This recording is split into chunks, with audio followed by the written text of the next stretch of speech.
ሀና ከስራዋ ተባረረች በጽናት ምክንያት። ጽናትንም እንግዲህ ኪራ ተረጋጊ፣ ልጅቷ በዚህ ምክንያት ስራዋን ማጣት የለባትም እያላት ነበር። ሀና የእውነት ጸባይ ኑሮባት ነው ወይንስ ደግሞ አውቃ ነው እንደዚህ የምታደርገው? ኪራ ምን እንደሚወስን ምን እንደሚያደርግ ግራ ተጋብቷል። ግን ደግሞ ቢሆንም መወሰን ስለነበረበት ወስኖ ሀናን ከስራ አባሯታል። ጽናትንም ይቅርታ ለመጠየቅ ቤት ውስጥ ሄዳ አሁንም ያ ጸባዩ አልለቀቃትም። በመጋረጃ ውስጥ ተደብቃ ነበር። እንግዲህ እንደዚህ ለማለት ፈልጌ አይደለም ብላ እንግዲህ ወይንም ያሰብኩት እንደዚህ አልነበረም ብላ ይቅርታ ጠይቃታለች። አሁንም ጽናት ተነስታ ወደ ክፍል ነበር የሄደችው። ኪያ ለማስታረቅ እየሞከረች ነበር። ምንም አልተፈጠረም። ምህሩና የቤት ሰራተኛይቱና ናሆማን ዛሬም አላየናቸውም። የት ናቸው? ምህሩ ምን ላይ ናት? ሰራተኛይቱስ ምን አደረገች? ሶሲስ ምን ተፈጠረ? ሶሲን እንዳሰረቻት ነበረች ወይም እንደ እግርና እጇን አስራት ነበር ያስቀመጠቻት፣ አግታት ማለት ነው።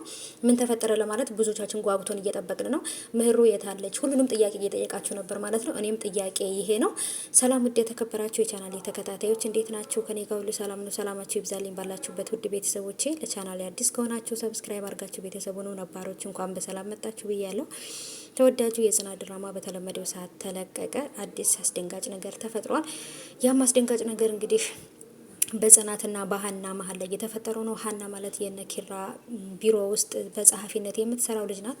እንግዲህ ጡት ማስያዣ ደግሞ ጭራሽ ስጦታ ብላ ነው የምትሰጠኝ። ቀይ እኮ የፈለግኩት ከቀሚሴ ጋር ማች እንዲያደርግ ሊፈልጌ ነው እንጂ ወዲጀው አይደለም።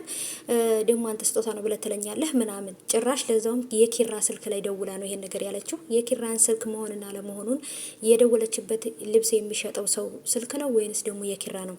በጭራሽ አላስተዋለችም። መደወሏን ብቻ ነበር ያየችው ማለት ነው።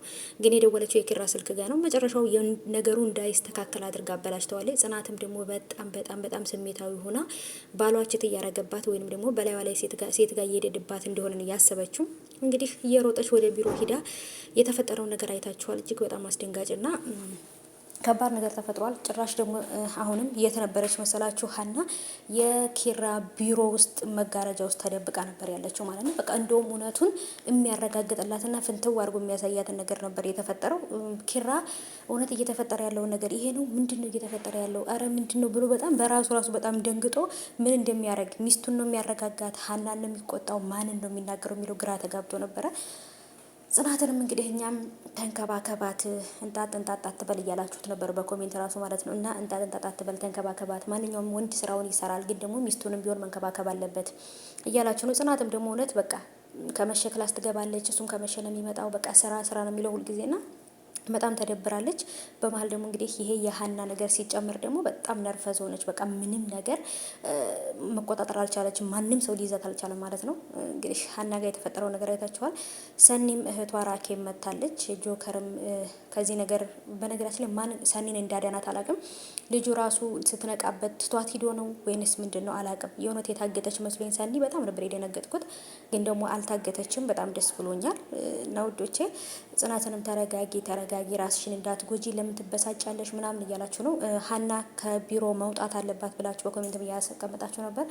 እኔም በዚህ ነገር እደግፋለሁ። ምክንያቱም ልጅቷ ጸባያው በጣም ቀዥቃዣ ናት። የምትጠላቀቅ ሰው አይደለችም። ትዳር ደግሞ ጥንቃቄ ያስፈልገዋል። ስለዚህ አሁን እኮ ኪራ እያጠፋው ጥፋት የለም። በነገራችን ላይ ልጅቷ ናት ይሄን ሁሉ ነገር የምታደርገው። ግን ደግሞ ነገሩን ስታዩት ሁሉም ነገር ትክክለኛ ታስቦበት የተደረገ ነው የሚመስለው እና ለዛ ነው ራሷን መቆጣጠር ያልቻለችው ጽናት። ጨበርዬም ከጎኗ ሁና እስካሁን ድረስ እያበረታታት እያጠነከረቻት ነው ያለችው ማለት ነው። ግን እኔ ሳስበው ግን ጽናት እርጉዝ መሆኗ ትክክለኛ ነገር ነው፣ ጥርጣሬ አይደለም፣ ትክክለኛ ነገር ነው ብዬ ነው የማስበው። ምክንያቱም በጣም ነው የምትናደደው፣ በጣም ነው የምትቆጣው፣ በትንሽ በትልቁ እየተበሳጨች ነው። በኪራና በጽናት መሀል ላይ ከባድ ጠብ እየተፈጠረ ነው፣ በዚች በሀና ምክንያት ማለት ነው። ስለዚህ ሀና እንግዲህ ከስራ ወጥታለች። ወደ ስራ ለመመለስ ጽናትን ይቅርታ እየጠየቀቻት ነበረ። ጽናት ይቅርታውን ትቀበላለች አትቀበልም የሚለውን ማወቅ አልቻልንም። በጣም ከባድ ነው። እንግዲህ እስቲ መጨረሻም እንደምናያለን። ምህሩና ናሆማ የቤት ሰራተኛይቱ ሶሲ እንዲመጡልን እንፈልጋለን። የት አሉ?